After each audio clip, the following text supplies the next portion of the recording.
Curioso, and welcome back to the Welsh History Podcast, Freeform edition. This is probably one of our more unusual ones because this is going to be an update edition as we come to the end of the 2024 year. I just wanted to give an update on the 3 different podcasts, 2 of which we've started this year, kind of where they're going, where the main podcast is and where it's going to be, and kind of how I'm looking forward to the next few months, and hopefully you are too. I don't know if you can tell versus the last episode and this one, but I've had a pretty bad cold all for the last week, so it's still dealing with it. So this has been fun. And it has hit me big time. So everything is just a little bit harder to do. So we're making our way through this one, and it's part of the reason why this episode is not going to have a larger theme. I did actually think about making a blooper reel episode, but I thought mostly that would be me badly pronouncing stuff, which I mangle constantly anyway, and or just flubbing lines and the occasional swear word to go along with that, and, bleeping those out. But I thought better of it because I thought, I really wanted to kind of give an update this week. I wanted to talk a little bit in depth about where we are, what we're doing, where we're going, and even though it kind of pinholes this episode where it will be, I think it's a good kind of overview, especially when it comes to both the YouTube and our audio versions, to kind of get people understanding where we're at. So currently, we are making our way through the 1800s in the main podcast. We just passed the 1850s, and we're starting into the latter half of the 1850s, 1860s, and into that more modern time period leading into World War I, sort of the end of the Victorian era, the beginning of the Edwardian, and then the consequences of all that will start becoming about. My expectation is this will take me about another year to cover everything. It might even take longer. I really don't know. I don't try and plot out how long each season will take, but this is sort of the second half of what I consider to be the third season of the podcast. If the first season was before independence, the second season was basically after independence until kind of the beginnings of the modern era. This is sort of our third season as we kind of cover more of the modern era. And then the goal will be, we'll probably spend a long time on both the lead up to the fighting in World War I and the consequences it had for Wales, both during and after, and how it developed a lot of things that we will talk about in our modern life that will go forward from this point on. As we reach the end of the 20th century and we hit what I consider to be the natural stopping point for the podcast, that's kind of where I've always sort of projected the podcast to go after I kind of decided to stretch it beyond the independence and the end of that in the 1300s. I kind of really thought about it long term, and I think once you get to the creation of the Senate and the development of, or as it was called then, the National Assembly, and all the more modern things that come out of it, then it becomes more news than history, and I think I want to step away at that point. But there's so much more to cover between now and then that I don't expect that to happen anytime soon, so not really a panic, I'm just saying. So for an update standpoint, that's kind of where we're at with that. We'll continue forward, and I expect, although I'm not entirely sure, as I said, to see the end of this century probably by this time next year. I could be wrong, and it may go on for another year after that. It could be shorter. It's hard to say. But from a topic standpoint and from covering specific things, I think we'll get where I want to get to in that century by then, probably. So we'll see how it goes and kind of where we get to. I'm hoping as 2025 kicks off to bring in more guests as well. That's something I'm hoping to do a bit more of as people get more comfortable with the era we're talking about, and as we can bring in people who actually have more knowledge. That would be something I'm definitely aiming to try and do. So if you have more knowledge about this era and you do want to talk about specific things in this era, please get in touch with me. My email is attached to all of these various podcasts, as well as I always read it out at the end of the podcast. So certainly feel free to reach out to me. And if I can, I will. There's been a couple times where things have been scheduled and they just didn't happen, or just things fell through, and it would be nice to have more of that. So I'm hoping in the next few years to have many more interviews with people who are much more experts in the field than myself. We'll see how it goes, hopefully. I can't say for sure. Secondly, when talking about our Freeform podcast, which I started this year, I wanted to give a bit more of an address about that. So Freeform has been something where I've decided it would not necessarily be history based. We'd be talking about all sorts of different things and kind of how they're Wales related. That's kind of how I'm trying to focus it. So we talk about, most recently, it's been mostly about myself and my own experience in Wales, but also we've talked to other people who've lived there. And I'm hoping to get more guests on specifically for that who just want to talk about whatever subject they want to talk about. And we can spend some time just nattering on for a half an hour on that. That's kind of where I'm hoping to see that go in the next few months. I definitely have been reaching out to people about that. So hopefully we'll get some more people. And again, if you have interest, let me know.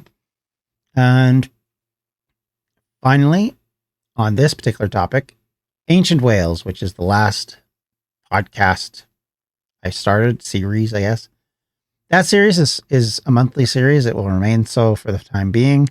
It is one I'm quite enjoying because it's been nice to kind of go back and get a more fulsome discussion of a lot of issues that we kind of brushed by the first time around. I'm still at the point now where I feel like we still need to do more in depth on the Iron Age. So I was looking at stuff and realizing, well, did we cover enough on this particular subject, or do we need to go back and talk more in depth about it than we did? And that is definitely something I want to do more of. I think there's ways to interplay and intermesh things before we get where this podcast is really going, which is in Roman Britain, and doing a lot more about that, talking about the day-to-day, talking about the history as well as the archaeology, and kind of going into how everything affects everything else and how kind of we talk about it. Because in the original main podcast, we did some on it, but I really have hoped to do a lot more. And I'm hoping that you're getting more out of these podcast episodes even than, say, the stuff I did in 2016. And hopefully it has been of value to you as a podcast. And again, it's been helpful for me because it's given me an opportunity to go back and dive into some of the stuff that I missed before. And we may do more of those kind of deep dives into specific sections of Welsh history that maybe we just didn't cover enough as we go forward. I think there's lots we still could do in the post-Roman period. There's still stuff we could do in the independence periods, and talking as in depth as we possibly can in some of that, as well as going into maybe some of the mythology in more depth. That's something I definitely want to do in the next few months, and kind of get a background of what was ancient Britain believing, what was the foundation stones of ancient Britain. And we can't get totally there, but I think we can make some steps towards it, because there are some carryover that we see in Roman Britain. There is some carryover in what we see in Ireland, and I think you can kind of make some adjustments based on that. And of course, the Mabinogion gives us some of the mythologies that may or may not have stretched that far back. It's hard to know. Like so many things, we assume that things go back a long way, and then we find out that they don't. And so that's something we have to be careful of. Like, stories that people think are ancient sometimes turn out to be not as ancient as we think. I think most people will be very surprised to find out, for example, that most of the Christmas carols that are religiously based were written in the last 200 years. That it's very rare for them to have been written before that, because there just wasn't that kind of usage in churches. Or if they did, they weren't popular now. As examples, or some of the things that we do around Christmas that some people attest to as being pagan, having been invented in the 1700s or 1800s, for example. So there's all these kind of things that we think are older or ancient minded that maybe our own brains have thought were ancient minded, but aren't necessarily. So that's something we have to maintain some careful debate about and some careful consideration around, because it's very easy to start believing that kind of idea that is put forward, especially by people like Geoffrey Monmouth, of the ancientness of the stories they're telling when most of it's just out of their own imagination. So we have to be careful of those kind of things. But I think there are things that we can get into, and I definitely want to get into. And maybe we can even get into what ancient Brythonic before the Roman period may have looked like. We don't really know. It's hard to say. We can make some guesses based on the fact of what isn't Roman and isn't modern Welsh and how those combine to make up what we think of as ancient or Iron Age British languages. All of that we can do. And all of that we're going to try and get into. And hopefully by getting into this, we can kind of give ourselves a little bit of a runway of what's going on. So Ancient Wales for me is a bit of a passion project. It all is, to be fair, but that definitely is one that I've been considering a lot going forward, that I really want to dive further into and create a much broader scale in what we're talking about. And I think I said it in the introduction that I want it to be something that isn't only about necessarily Wales, but also talks about Britain as a whole, the whole island, and kind of talks about it from that standpoint, because I think it's very difficult to go specifically Welsh. You can't go and just talk about the Silures, for example, and not talk about the Iceni or any of the other competing tribes that are fighting the Romans at the time of the invasion, because all of those tribes, there's no boundaries for them in the way that we consider national boundaries today. There is no England, there is no Wales, there is no Scotland. They're just boundaries created by maybe at best a hedgerow or something along that line. The Romans enforced a boundary when they built Hadrian's Wall and then the Antonine Wall, but those didn't exist before that. And there wasn't really that declination between the two sides before that. And some might argue that the people that lived above the Hadrian's Wall and the Antonine Wall weren't necessarily what we'd consider to be Scottish, and that they were more British. And then it was only later invasions from Ireland that created what we now picture as Scottish. And all of that is true, but it's something to keep in mind, is that the boundaries that we think of today and consider to be the central point of national states is not the way most nation states have functioned or worked. So we have to understand that. So that's one thing with Ancient Wales that we definitely want to discover and discuss more, is that our image of the country is definitely different than how it was, and how that border didn't really exist the way we describe it. We describe tribes that lived in Wales, but even then it's hard to picture, where one begins and one ends. And it's even harder still to define exactly where they were, because even the Romans didn't describe where they were. Even the Romans weren't fully sure where they were. So in reality, when we talk about all these things, and when we discuss things in ancient Britain, we have to understand that that's why I've kind of decided that there wouldn't be a boundary in the way we think about it, and a border in the way we think about it. It's going to be a much broader discussion as we talk about Roman incursion. And we're going to spend a lot more time in Julius Caesar's description of Britain, and in how a lot of the Roman authors thought about Britain, but then kind of look at inscriptions and other things as we go through. But I just wanted to give that overview yet again. I realize we've done this once before, but I just wanted to further a bit, just to kind of keep us grounded in what we're doing and where we're going forward. Now, with all that said, let's talk about some ambitions that I'm hoping to achieve probably in about a year, maybe a bit longer than a year, but that is the goal. I have been thinking long and hard about where to take this podcast going forward and where I see it going in the future. And one of the things I definitely want to do is we're going to try and make more than just talking head videos sometimes for YouTube. I think that's something I would like to do more of, and kind of edit these videos to be a little bit less just me sitting at a desk and you watching me sit at a desk. But I haven't kind of got there yet, and I'm not at a point where I want to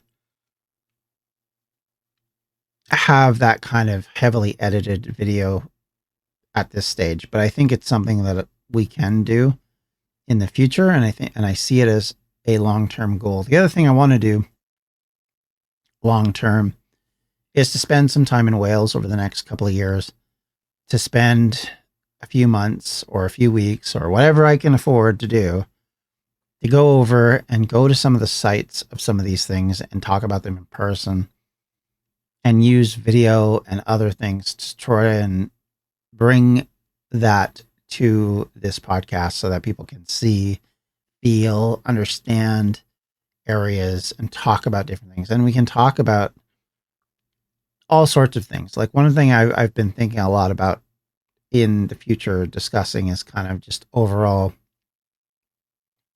what the best places are to go, depending on, are you going there for a week? Are you going there for a year, a month? Are you going there for longer term? You know, how in depth should you get, and kind of where you'd like to go. And as kind of like, say you have 5 days in Wales, where do you want to hit to be able to understand Wales as a culture, or Wales as a history, or Wales as a nationality?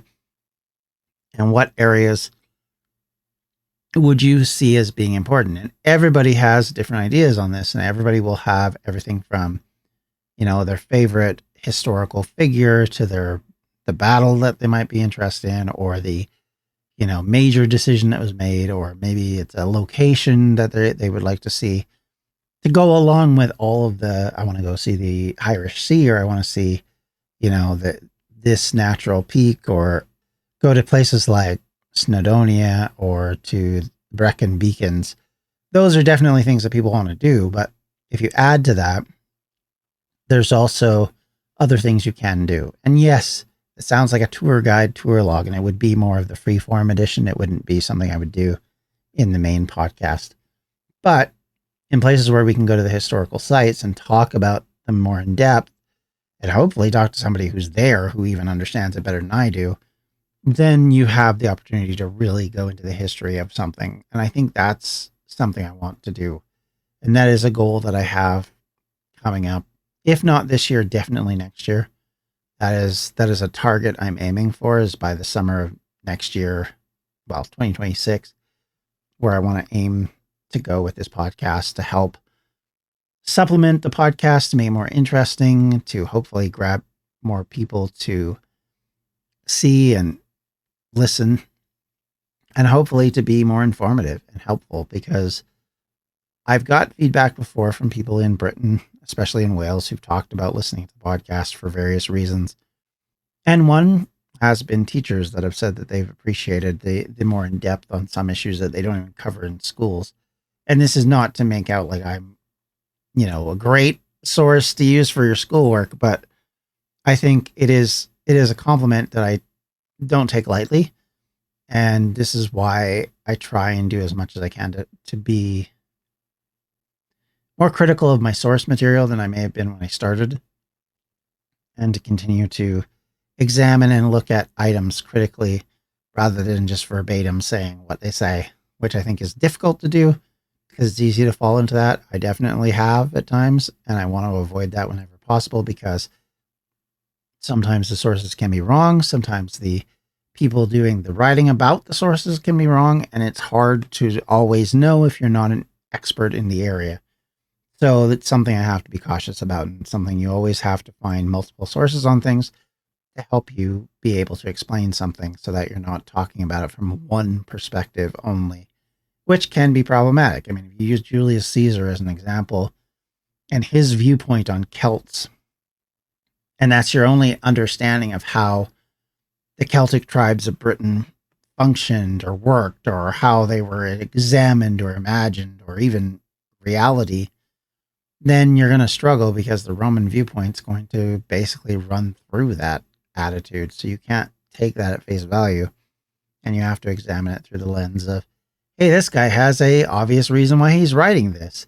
He's trying to buoy himself up. He's trying to make himself look good. So of course he's going to make these guys look terrible and fierce and hard-bitten warriors, so that when he wins, it looks even better, and then that's something we have to be cautious about.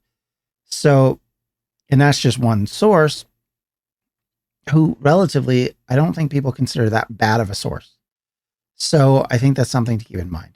However, as time goes on, I really want to get beyond talking about that kind of stuff, and I want to move into more and more about the histories of people, especially in the current podcast and where we're at. It's a lot easier to find, proper written documents or histories or journals from people who are talking about their own struggles and their own ideals and their own problems. And I think that's very difficult to give voice to if you're not careful. So I think that's something I really wanted to be careful about moving forward. This is why, I don't know if you've noticed in this latest season, I've tried very hard to avoid going into here's the big political stuff, here's the big military stuff, here's the big cultural stuff that's all happening right now, and only cover those topics. I really, really, really wanted to hit the weeds with more personal stuff and talking about the day-to-day lives of people, because I think from the podcast perspective, if you don't do that, if you don't cover it properly, then you're going to have trouble later, because their reasons why things are happening become a lot more vague, and you don't understand the day-to-day struggle of people. How can you know why X person becomes an important person to why the Welsh population in such and such a place changes, or why this strike happens, or why this political ideal becomes so popular? What's driving it? What's the educational reasons? What's the cultural reasons? What's the political reasons, which are all driving these ideas, and the economic ones as well, which we're talking about. And we're talking about all those bigger subjects and trying to place them within subjects that everybody knows about, the day-to-day life, the day-to-day struggle. And that's something I'm trying to focus a lot on in this series. So I'm hoping that's coming through. If it's not, then I need to, I guess, reconsider some things I'm doing. And I'm trying to find specific people to talk about that have relationships as well as talking about the broader subjects, so that we're not just talking about, the Industrial Revolution is a thing, by the way, did you know? And it did this, did you know? And did you know that because of this, it did that? And, at no point have you mentioned a single person or why it's such a big deal at the time, or what the influences are, or what the damage is that it does. And all of those things, which are incredibly important, but we don't talk about them because we're too busy talking about the grand scale of everything. It's like when you get caught into colonialism and you start talking about colonial problems. Well, there's lots of them to talk about. There's lots of things that have created the issues we see in colonialism. But how about talking about specific subjects? It's part of the reason why we spent some time talking about the religious movements into India. It's one of the reasons why we've talked about some of the religious movements in other parts of the world. It's why we spent some time talking about the Welsh settlements in Ohio, not just to kind of give us, oh, by the way, there are some Welsh people that live here. Did you know that? But also to give us some personal identity and some personal understanding behind why people are doing that and what's their reasonings, and not the broad generalities. But anyway, and I hope you're enjoying that section as much as you're enjoying some of the bigger sections as they come about. And don't worry, we're always going to have the bigger sections in, because obviously they have huge, huge ramifications for everybody. So you can't avoid them. You can't ignore them. If you start to ignore them, then it becomes kind of like, well, how did this happen? You can't spend your entire time talking about late 19th century Wales and never mention the fact that, oh, by the way, did you know there was a scramble for Africa going on? Did you know that there's these problems that are happening between Britain and Germany, which are developing into what will become World War I? Did you know that, oh, by the way, there's all this change in economics and in the way militaries are being used and the functions of militaries and how dangerous they're becoming? If I'm talking about the milk prices in Carnarvon, let's just say it that way, you have to cover all those things. So we're not going to avoid them. So don't worry about that. And with all that said and done, and very long-windedly, I want to thank you all for listening and watching this podcast over the past year. As we go into 2025, if you're listening into the future, hello, future people. Thank you as well. But for all of you who've listened in the last year, or for all of you who've listened for the last 8 years, thank you, thank you, thank you from the bottom of my heart. This podcast only works because of you. It only exists because of you, and your support for this podcast has made it something that I'm really trying to make into a bigger project, much firmer project than just the rambly starts that I had at the beginning, and one that I feel proud of as someone who has ancestry from Wales, and hopefully that people from Wales find value in. That is my long-term goal. And with all of that said and done, thank you everyone for listening, watching, and everything else. If you have any questions, comments, or concerns, please reach out to me.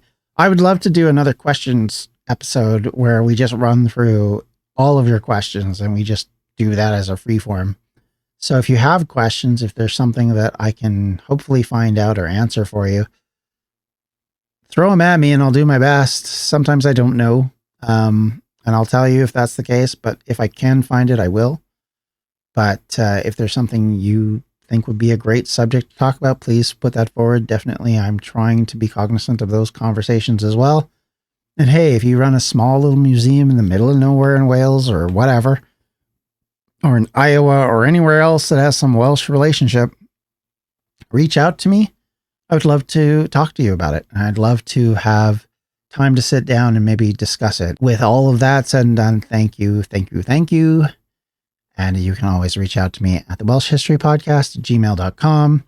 You can reach out to me on X at Welsh History Pod or on Blue Sky, also at the same address. And you can reach out to me on Facebook at facebook.com/Welsh History Podcast.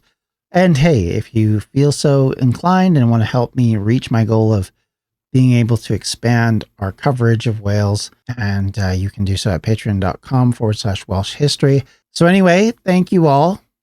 Have a great 2025, and we'll probably do this again next year. Until then, take care. Bye-bye. Welsh History Podcast is a member of the Evergreen Podcast Network. To find more information on them, you can do so at evergreenpodcast.com. Thanks for listening.